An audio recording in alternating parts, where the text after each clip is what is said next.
Intim gigiyenasi nima uchun oddiy sovun yetarli emas? Salom, Soft Product kanalida ochiqchasiga gaplashamiz.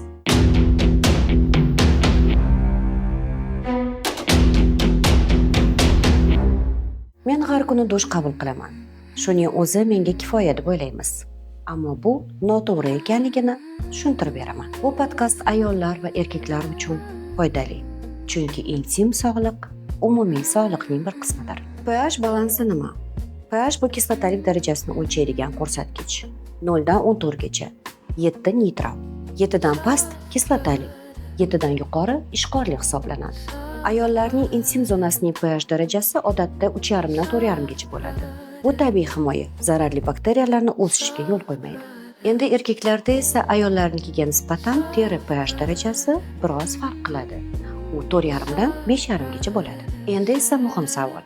Sovunning pH darajasi qancha? Demak, bu nima degani? Sovun intim zonaga tegsa, u albatta himoya pardani buzadi. Natijada esa qichishish, diskomfort va bakteriyalarning ko'payishiga olib keladi.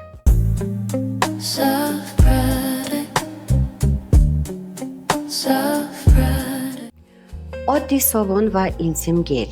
Bularning orasida farq nimada? Birinchidan albatta tarkib. Oddiy sovunda laurel sulfat, paraben hamda sintetik moddalar mavjud. Bular hammasi allergiya chaqiradi. Intim gellar hamda lubrikantlar tarkibida molochniy kislota mavjud. Bular pH darajasini normal holatda ushlab turadi. Aloe vera, ya'ni romashka ekstrakti yallig'lanishlarni oldini oladi. Ikkinchidan konsistensiya. Bunday lubrikantlar shilliq, nozik hamda terini quritmaydi.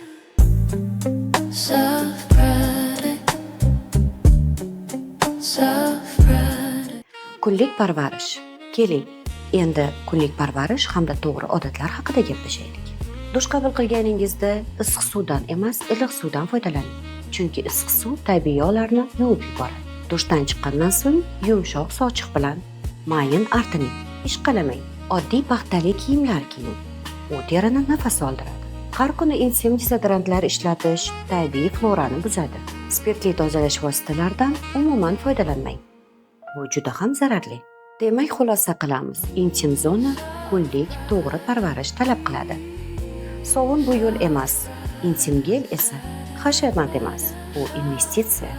Savollaringiz bo'lsa, izohlarda yozib qoldiring. Biz albatta javob beramiz. Xayr, salomat bo'ling. Soft product.